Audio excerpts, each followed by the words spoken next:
Halo sobat semua, jumpa lagi di channel Gary CHS. Apa kabar sobat semua? Semoga semuanya dalam keadaan sehat selalu. Kali ini saya akan mengajak sobat untuk berjalan-jalan virtual, sambil menikmati suasana dari ibu kota Kabupaten Donggala di Banawa yang malam ini juga bertepatan dengan malam minggu.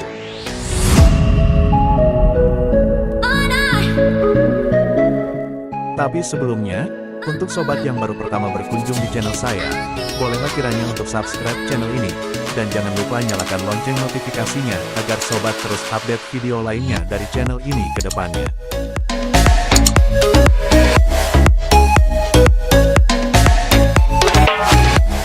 Kabupaten Donggala adalah sebuah kabupaten di Provinsi Sulawesi Tengah, Indonesia.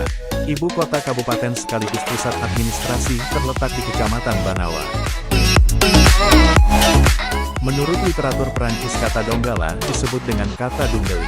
Pemuatan kata Dunggeli tersebut dapat dilihat dalam peta tua Pulau Sulawesi yang dibuat pada tahun 1805 yang dibuat oleh David Luther. Namun, peta Pulau Sulawesi sebelum 1805 tidak menggunakan kata Dunggeli, melainkan kata Duret yang dimuat dalam peta yang dibuat oleh Lodocus Hondius pada tahun 1611. Sedangkan penyebutan Donggala menurut masyarakat setempat bersumber dari nama pohon Donggala yang tumbuh di wilayah ini. Dalam literatur Cina, wilayah Donggala disebut dengan nama Tunciala. Penyebutan yang berbeda-beda ini hanya berbeda secara penulisan, sedangkan maknanya tetap sama.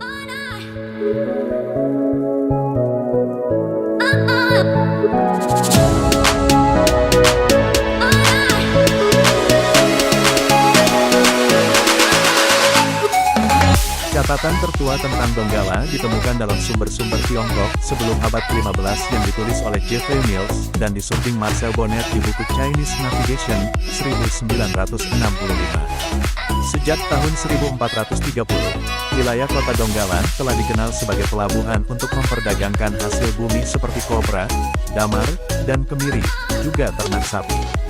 Di rentang waktu yang panjang itu, Donggala adalah suatu kesatuan sebagai wilayah kerajaan Banawa, yang bersamaan dengan masuknya kekuatan kolonial seperti kongsi dagang milik kerajaan Belanda VOC. Pada tahun 1667, VOC melalui Traktat Banawa selanjutnya mengikat Donggala untuk kali pertama dalam perjanjian penyerahan emas. Oleh Belanda, Donggala dijadikan titik tengah di Selat Makassar untuk mengamankan jalur perdagangan laut di wilayah tersebut yang menghubungkan Makassar dan Manado. Pada tahun 1888, Belanda melalui plakat panjang atau Lange Verklaring, sebelumnya Korte Verklaring atau perjanjian pendek, menetapkan Donggala sebagai jalur eksklusif perusahaan kapal dagangnya. Jalur penting itu diberi nama Jalur 14. Sejak Traktat Banawa 1667, Donggala telah menjadi penting tidak hanya untuk Belanda tapi juga bagi perebutan kuasa tiga kerajaan, Ternate, Gowa atau Makassar, dan Bugisbon.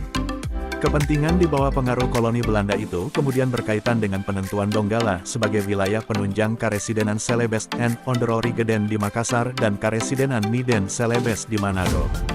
Jalur darat antara Donggala ke Makassar yang lebih baik dibanding Donggala ke Manado di masa Gubernur Jenderal Hindia Belanda Baron van der Capellen itu melahirkan sarkasme.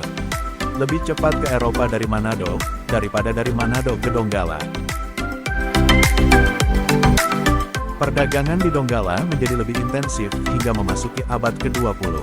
Intensitas perdagangan antar kota dan kegiatan ekspor-impor melalui Donggala menjadikan pelabuhan di kota itu ramai.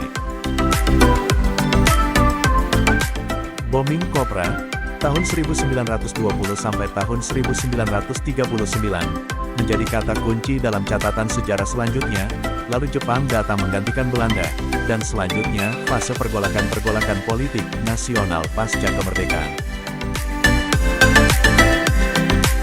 Sebelum ditaklukkan oleh pemerintah Belanda pada tahun 1904, wilayah Kabupaten Donggala adalah wilayah pemerintah raja-raja yang berdiri sendiri-sendiri, yaitu Kerajaan Palu, Kerajaan Sigidolo, Kerajaan Kulawi, Kerajaan Biromaru, Kerajaan Banawa, Kerajaan Tawaili, dan Kerajaan Motong.